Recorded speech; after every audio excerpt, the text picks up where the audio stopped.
Hi everyone, it's Nick. Welcome back to my channel. In today's video, we are going to be talking about maximizing your small space. So I've lived in some pretty small spaces. I think like my first apartment was not even 500 square feet. We're talking like small enough that in order to get the bed in the door to the bedroom, you need to take the door off the hinges in order to get the bed in and close the door properly. Like, you know, pretty small. It was basically a studio at that point. You know, I've been there and I have learned a lot about how to maximize the small space, because with real estate being as expensive as it is like everywhere, especially in urban centers, rent is through the roof. You pay for every single square foot you have in that home, right? So how do you maximize the space that you have to enjoy it so you can have a beautiful, lovely, functional home? So let's get going. Okay, my first tip for you is going to be to think multifunctional. You know, we don't have, when you're in a small space, you don't have the advantages of having like a great room, a living room, a family room, a den, a media room, right? Like all those little things, you know, like those are people, those are the big houses in the suburbs. They have those. But if you're in a smaller space and you're trying to create something that's going to make sense to actually, you know, navigate, but you're in 500 square feet or even 1,000 square feet or something, you don't oftentimes have the luxury of those sort of spaces that just do nothing, you know, like entire rooms that just are there for storage. You just don't have those spaces. So I would encourage you to think multifunctional. Rooms being able to do more than one thing, spaces doing more than one thing, and also furniture doing more than one thing. So a good example of, you know, spaces doing more than one thing is something like they're so unfortunately named, the cloffice. Have you heard of this? The cloffice is so stupid. But a cloffice is a closet meets office. So let's say you've got in your bedroom and you've got a little section, and rather than sort of have a desk in the center of the room or not really knowing a space for you to do work, because so many of us are still working from home post-pandemic, right? At least part of the time. It's nice to have a dedicated space to do work, but you might not have the luxury of having a dedicated space for an office. Enter the cloffice.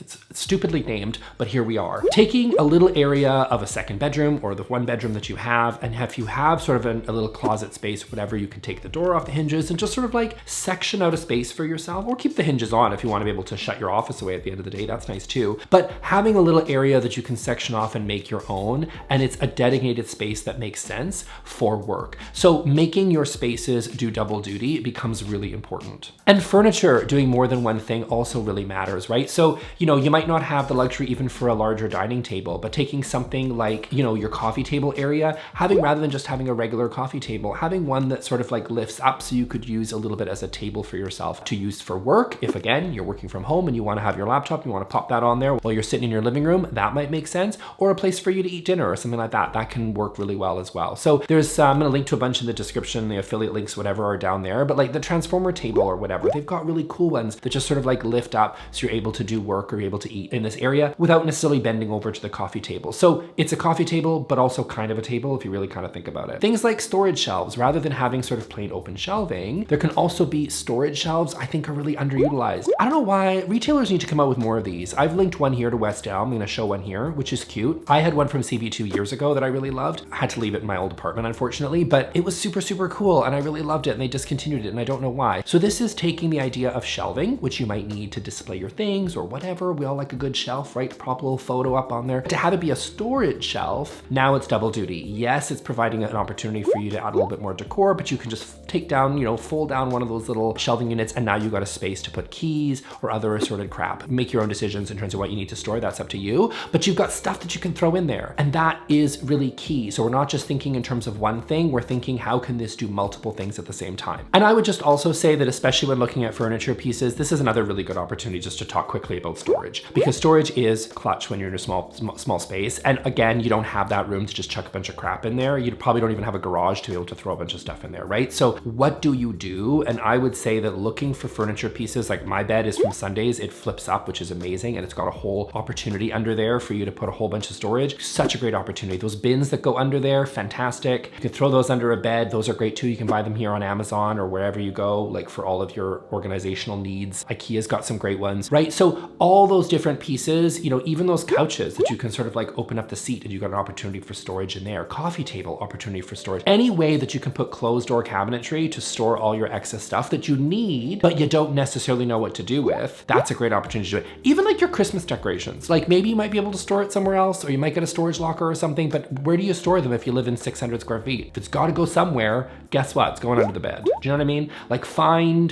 the winter clothes in the summer clothes in the winter. You got to find space for all those things, and in a small space it becomes difficult. So finding furniture pieces that do double duty as storage is key. Okay, next tip I have for you all is going to be round furniture. So round furniture is having a trend, okay? It's having a moment. It's been around for a few years. Yes. Okay, we're loving all the curves, loving the curved edges, we're loving the curved everything, curvy, right? We got Gwyneth Paltrow. She's sitting there with her Gwyneth sofas. Everything's curved over there in her house, and that's great. We're not talking about the trend though. I'm talking about the function for a second, because I believe, yes, I believe this to be true, that squares and rectangles are wonderful for optimizing space. A square couch, a square table, a dining table, whatever, it's great. If you want a 12-person table in your beautiful dining area and you're like, do I get a square one or a round one? You know, it's probably not gonna be all Knights of the Round Table on you. You're probably gonna want a big square one. Do you know what I mean? Like, you're going on a big rectangle, farmhouse styley, whatever, because you got you and your 8 kids or whatever that are gonna be there in your giant dining area. And like, that's fine. Like, that makes sense. But round functionally does serve a purpose. I do think round generally is more space inefficient, generally speaking, because you are going to be losing some of the areas in those curves. But it does two things. One, it's great for conversation. Irrelevant for this video, but I thought I would mention it. It's great for conversation to sit in a dining table or whatever. That's really fun, right? Okay, so that's one advantage. But the other advantage is that it becomes easier to navigate around. If you have a small area, like if you've got a small little dining area and you're not quite sure a square is necessarily going to fit, a round can do a really great job at providing that opportunity for people to move around the space easier. Squares have sharp edges, and again, they're great for maximizing, but they're not that great to navigate around in a small space. So I would encourage you to think rounded, curvy edges just make it a lot easier for human beings to navigate a space. So it can oftentimes, in a tight area where you've got just the right amount of furniture that you need to be able to make your space work, but it's just a small space, in order to maximize, I would encourage you to consider rounded or curved edges that are gonna make it easier for people to move around them. That way people aren't banging their knees when they walk past places, which is really super annoying. No one's gonna get any hurt shins. And at the same time, it's just gonna make you space feel a lot easier to move around, to have more ideal, proper space planning. Okay, next tip for you all to maximize your small space is to maximize, also think vertical, those vertical planes. Maximize what you're doing up, because if you can't go out, because again, this is the thing, your landlord, they charge you by the square footage, but they don't charge you to go up. You know what I mean? So that felt more profound and interesting in my head before I said it. But anyway, do you know what I mean? Like, you pay for the square footage, but if you're able to store stuff up near the ceilings, that is gonna be ideal to be able to actually, again, get some of that amazing storage, but also even for some aesthetic things like beautiful books and art and things, hanging them kind of a little bit higher on the wall, depending kind of on what your space looks like. If you've got massive vaulted ceilings, obviously don't shove books up there, but you know what I mean? You're looking for ways to maximize going up rather than necessarily because you're so limited on the horizontal plane. Maximizing vertical is gonna come in handy. So, you know, you might have some areas where, you know, above kind of the area, you know, you might have some space up above and you might be like, it's just a plain white wall, I don't know what to do with it. Go to IKEA, get yourself one of those little Besto cabinets. I used to call it Besta, but I think the Swedes all told me that it's Besto. Anyway, grab one of those. I had one of those in that 500 square foot apartment. And honestly, that's where I shoved a bunch of stuff that I didn't necessarily need. It was space that was otherwise doing absolutely nothing. So, you know, again, you could do it for aesthetic purposes. You can always store things really high. That's really lovely, but also using it for functional storage use to be able to maximize things that are happening near the ceiling, things that are higher above.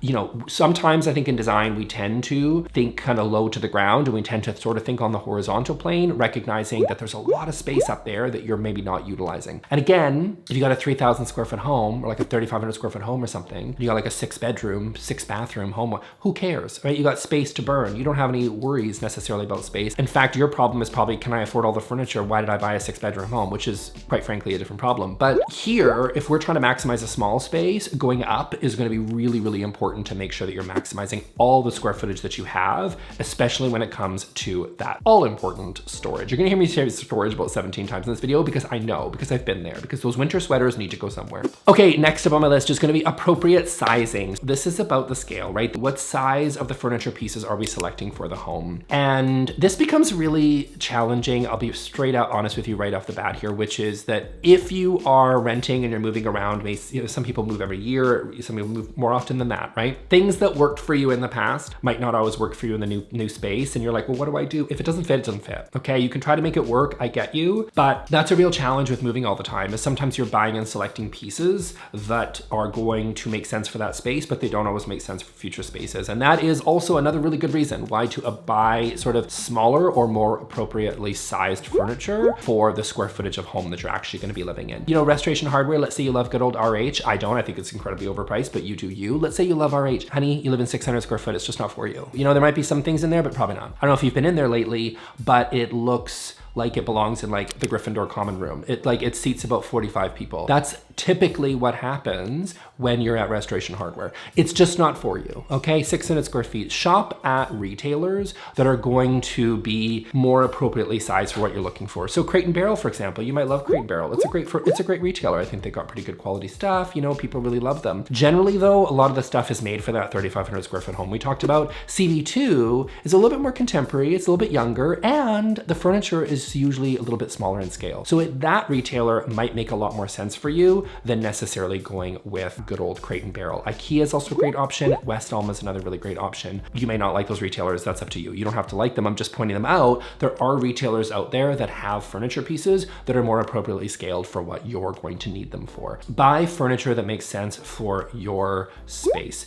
Don't overcrowd it. Don't go too big. Don't buy a huge, massive sectional. Always get your measurements, get out your tape measure, go old school, okay? You can go new school a little bit and you can like plan it out and go on Canva and get your little dimensions, and that's cool too. But I also encourage you, if you're not kind of into that whole thing, get some green painter's tape and section off the size of the furniture in your actual home. Move into the space, go, I need a new coffee table. Build it out of cardboard. I built one out of cardboard. When I bought my coffee table, I sat there with some cardboard that I had. I literally cut it to size and like taped it together and made a makeshift coffee table just to see what it's actually going to look like in the space. Because oftentimes, especially in these big retailers, like you go into Target or IKEA or dare I say Costco, and like the stores are massive and they make it look like it's smaller than it is. And then you take it home into your 600 square foot space and you're like, this is too overwhelming. Get your measurements, tape a 2-dimensional on the ground if you need to, build 3-dimensional if you're feeling crafty. Just make sure that it's appropriate size for your actual home. And if it doesn't fit because you bought too big, put it on Facebook Marketplace. I know, we all make mistakes. We let it go, we move on. And in addition to the appropriate size, I also say, make sure that you buy the appropriate amount. Now, listen, I'm not saying you need to be a minimalist. I've said that 1,000 times on this channel. I'm like, you don't need to be a minimalist, but you do need to be careful with your clutter, because I think that when you're in a small space, it becomes even more important to make sure that everything that is in your space is put in with purpose, that you actually have a plan for it and that you really enjoy it and that you really like it. It serves some sort of functional need. You don't have the luxury of just having piles of crap forever. Do you know what I mean? You just don't. You don't have the luxury for it because your space is small. And honestly, it's just a recipe of losing money to sit there because you're just gonna like buy and get rid of constantly. It's just this like constant motion if you have too much stuff. I would say buy the appropriate amount of stuff and put the appropriate amount of stuff that makes sense for your home. And you would say, what's an appropriate amount of stuff? Again, I'm not here to tell you if you're a minimalist or not. You can be a maximalist, you can be a minimalist, I don't really care. But the point is if it's filled with a bunch of clutter, stuff that you don't need and you're not buying with intention, that's gonna be the problem. You know what I mean? And this, if you do have too much stuff, this is also where closed storage solutions come in handy. So I talked about closed storage earlier. Guess what? We're bringing it back. This is why. Because if you have too much stuff and it clutters your space, it's going to feel visually overwhelming when you're in there. It's not going to feel really comfortable. It's not going to be easy to navigate, and it's going to be really overwhelming. Again, now this could be design style specific. So whatever your sort of style is, wherever you sit on the minimalism, maximalism spectrum is completely up to you. We're not necessarily talking about that, because even as a maximalist or a minimalist, you're acting with intention. You're choosing the things that you want to be in your space because they make sense for you. We're talking good old fashioned clutter. We're talking about crap that you just didn't put away. That's really what we're talking about. And just because you're a maximalist doesn't mean you get to be a hoarder and call yourself a maximalist. Do you know what I mean? Like, you have to rein it in a little bit and take the stuff that you don't need, think about getting rid of it, buy with more intention. And if you have stuff that you don't really want to display, consider storing. Please see earlier tips on why you got all that storage earlier in the video, because now here we are, we have all that extra stuff we don't know what to do with, and this is where you start storing them wisely so you don't have to look at them every day, but you still have access to them when you need them. Okay, that's it for me today, guys. I hope you really enjoyed this one. I'm gonna link here to my top IKEA organizational items. It's a very new video that I just did, so everything's breaking news, so a lot of this IKEA stuff should still be in the shops. Go check it out, because I know that if you're living in 500 square feet, you might like IKEA, and I think you're gonna like the organizational items because they're really clutch when you're living in a small space. So I'll see you on that video. Bye-bye.